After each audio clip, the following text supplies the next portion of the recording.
샬롬 사랑하는 성도 여러분, 2026년 3월 12일 목요일 반샘을 시작합니다. 오늘 본문은 요한복음 12장 12절부터 19절까지의 말씀입니다. 그 이튿날에는 명절에 온 큰 무리가 예수께서 예루살렘으로 오신다는 것을 듣고 종려나무 가지를 가지고 맞으러 나가 외치되 호산나 찬송하리로다. 주의 이름으로 오시느니 곧 이스라엘의 왕이시여. 예수는 한 어린 나귀를 보고 타시니 이는 기록된 바 시온 딸아 두려워하지 말라. 보라, 너의 왕이 나귀 새끼를 타고 오신다 함과 같더라. 제자들은 처음에 이 일을 깨닫지 못하였다가 예수께서 영광을 얻으신 후에야 이것이 예수께 대하여 기록된 것임과 사람들이 예수께 이같이 한 것임이 생각났더라. 나사로를 무덤에서 불러내어 죽은 자 가운데서 살리실 때에 함께 있던 무리가 증언한지라. 이에 무리가 예수를 맞으면 이 표적 행하심을 들었음이로라. 바리새인들이 서로 말하되 볼지어다, 너희 하는 일이 쓸데없다. 보라, 온 세상이 그를 따르는도다. 오늘은 기대가 크면 실망도 크다라는 제목으로 함께 말씀 나누겠습니다. 예수님이 죽은 나사로를 살리시는 기적을 행했습니다. 여러분, 죽은 사람이 살아났습니다. 이건 엄청난 핫 이슈입니다. 세간이 떠들썩해질 법한 사건입니다. 당연히 이 엄청난 소식은 순식간에 퍼졌고 사람들은 이 기적을 보면서 확신했습니다. 아, 이분이다. 이 예수님이야말로 우리가 기다리던 분이다. 이런 확신이 사람들 사이에 퍼지기 시작했습니다. 그리고 이 엄청난 소문은 빠르게 예루살렘까지 확산되었습니다.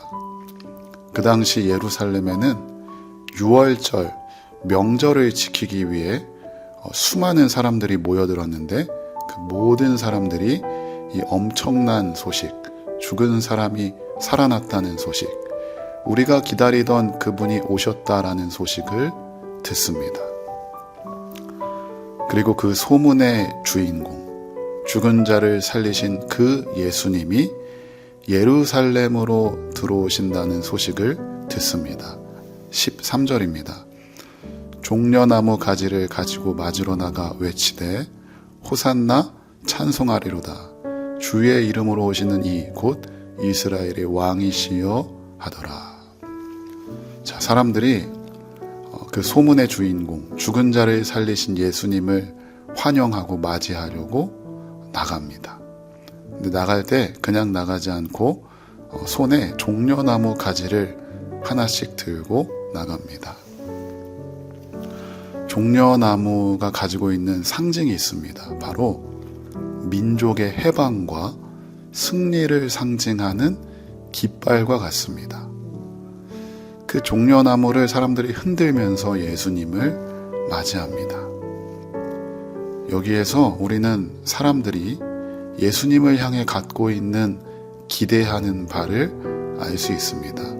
그 기대하는 바가 뭘까요?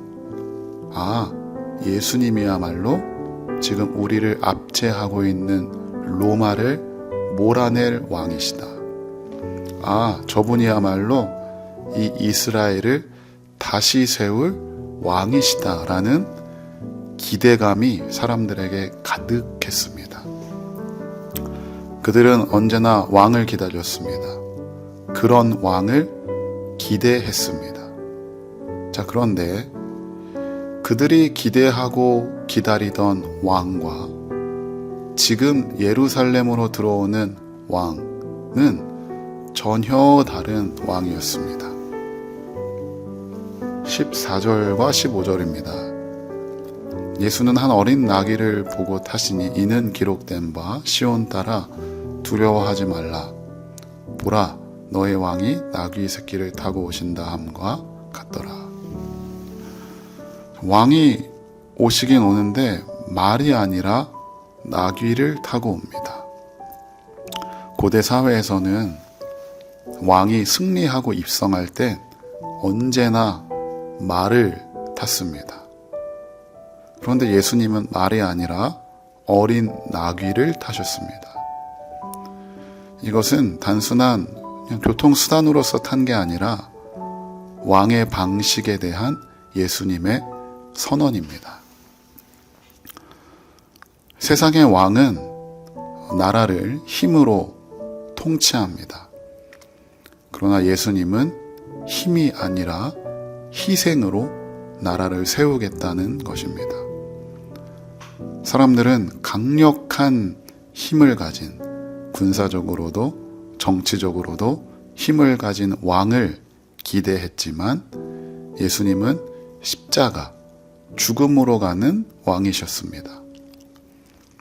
사람들은 지금 우리를 압제하고 있는 로마를 무너뜨리는 왕을 원했지만 예수님은 죄와 죽음을 무너뜨리는 왕으로 오셨습니다.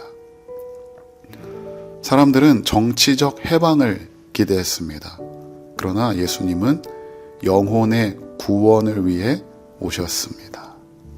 사람들이 기대하는 바와 예수님이 오신 것은 전혀 그들의 기대에 맞지 않았습니다. 그래서 사실 이 장면은 매우 아이러니한 장면입니다. 사람들은 환호하지만 예수님은 십자가로 가고 있습니다. 사람들은 예수님의 왕의 즉위를 생각하지만 정작 예수님은 죽음을 향해 걸어가고 있던 것입니다. 기대가 크면 실망도 크게 됩니다. 이 사람들의 열광은 그리 오래가지 않습니다. 며칠 뒤에 예루살렘에서는 이 사람들, 열광했던 사람들이 예수를 십자가에 못 박으라고 외칩니다. 며칠 전에는 호산나를 외쳤던 사람들이 이제는 죽이라고 외칩니다. 왜 그들은 변했을까요? 이유는 단순합니다. 예수님이 그들의 기대를 충족시켜주지 않았기 때문입니다. 사람들은 자신이 원하는 왕의 모습을 기대했습니다. 그러나 예수님은 하나님이 보내신 왕이었고 그들의 기대를 완전히 비껴가는 왕이었습니다. 오늘 본문은 우리에게 중요한 질문을 던집니다. 우리는 어떤 왕을 원하고 있나요? 내 삶이 잘 되게 해주는 왕, 문제를 해결해주는 왕, 내 계획을 이루어주는 왕입니까? 아니면 내 삶을 다스리는 왕, 내 죄를 위해 죽으신 왕, 내 인생의 주인이신 왕입니까? 예수님은 우리 기대에 맞는 왕이 아니라 우리를 구원하기 위해 오신 왕입니다. 그 왕은 나귀를 타고 오셨고 겸손하게 오셨습니다. 그리고 결국 십자가를 지셨습니다. 사람들은 좋다고 종려가지를 흔들었습니다. 그러나 예수님은 십자가를 향해 걸어가셨습니다. 그리고 그 예수님은 오늘도 우리에게 묻습니다. 나는 너에게 어떤 왕이니? 우리들의 삶 속에서 예수님은 단순히 나를 도와주시는 분이 아니라 진짜 왕이 되기를 원하십니다. 왕이 오셨습니다. 그리고 그 왕은 지금도 우리의 삶에 들어오십니다. 호산나 외치며 그 예수님을 맞이하는 우리 모두가 되기를 주님의 이름으로 축복합니다. 우리 이 시간 함께 기도하겠습니다. 기도할 때에 주님, 내가 주님을 향해 가지고 있는 기대가 무엇인지 점검하게 하시고 이미 사망과 죽음의 권세를 무너뜨리신 그 예수님을 나의 인생의 왕으로 모시어서 주님의 다스림을 받는 오늘 하루가 되게 하여 주시옵소서라고 우리 이 시간 각자의 자리에서 함께 기도하겠습니다.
하나님, 종려가지를 흔들며 왕위를 맞이했던 사람들처럼 우리도 입술로는 주님을 환영하지만 마음으로는 여전히 우리의 뜻과 기대를 붙들고 있음을 고백합니다.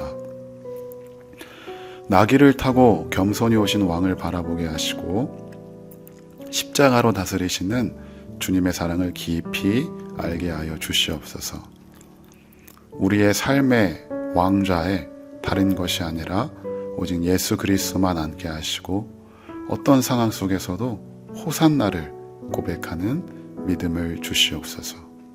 오늘도 우리의 삶을 다스리시는 참된 왕이신 예수님의 이름으로 기도합니다. 아멘.